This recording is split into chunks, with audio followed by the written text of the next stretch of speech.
Man, do I love movies. So the movie that I really enjoyed watching was Ford versus Ferrari. So Ford versus Ferrari was an absolute masterpiece. I think it has to be probably my favorite sports movie of all time, which is really saying something because I never really was into cars or anything like that. McFarlane USA is still up there for sure though. Despite being created by James Mangold, this film reminds me so much of how Tarantino makes his movies, and if he were to do a sports movie, I think it would be very similar to Ford versus Ferrari. It's important for me to have a meaning and you can tell what the director's trying to say. For something like Pulp Fiction or Django Unchained, where the characters are just going crazy the entire time. What?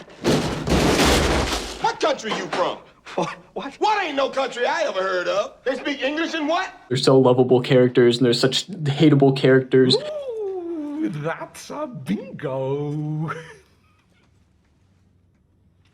Is that the way you say it? That's a bingo. You just say bingo. Bingo! How fun! And you're really rooting for everybody, and then everything that you want to happen happens, and then there's some really odd parts, like when they were in that basement in Pulp Fiction, but we don't need to talk about that. Tarantino has such a great way of creating characters. And all of these things are consistent with how Ford versus Ferrari works as a film. But instead of a movie filled with just these aura-farming main characters, it has that, but there's also some underlying themes that were pretty beautifully done. The three main themes that I took away from this film is masculinity and how it has changed over time, believing in yourself and believing in your friends, no matter what, and lastly, the battles of bureaucracy and how it's reflected in just about everything, but I think this is a metaphor to Hollywood. So starting off with the masculinity, trying to compare Leo Beebe to Ken Miles, but also Henry Ford II to Henry Ford I. And the difference there is being the hardest working person in the room at all times. And that's Ken Miles. That's Henry Ford. They're coming up with the ideas. They're doing everything they can to create the best possible thing for the world.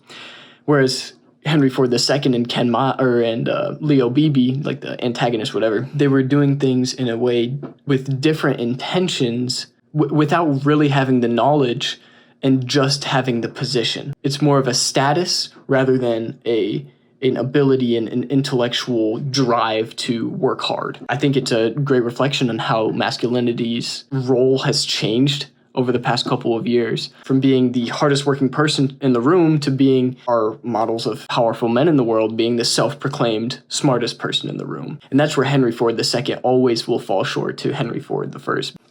Now, believing in yourself and your friends, I absolutely loved Matt Damon and Christian Bale. What a powerhouse of a team. Matt Damon, he was I think this was an Oscar-worthy performance for Matt Damon.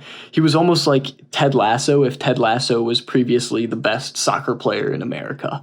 And I loved his southern accent. I really wanted him to hit like just like my doctor said once I got addicted to fettuccine Alfredo, that's a little too rich for my blood. Well, as my doctor told me when I got addicted to fettuccine Alfredo, that's a little rich for my blood.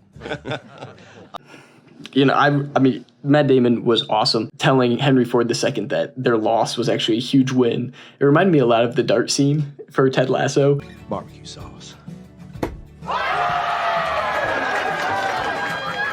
But anyways, believing in yourself and your friends through thick and thin, Matt Damon knew Ken Miles is the guy for the job because he knows cars. But since Leo Beebe's fragile ego, he wanted the other Ford people, and they need to be Ford people, whatever. But Matt Damon knew, like, Ken Miles is the guy.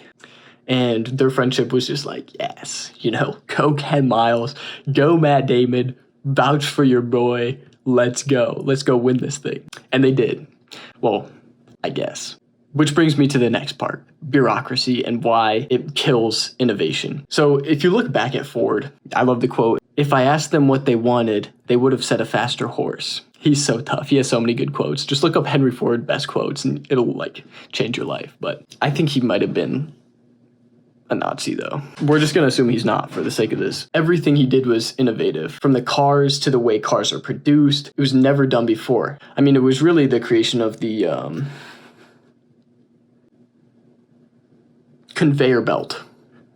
Yes, the conveyor belt. It was really the creation of the conveyor belt where the decline of Ford's innovation started.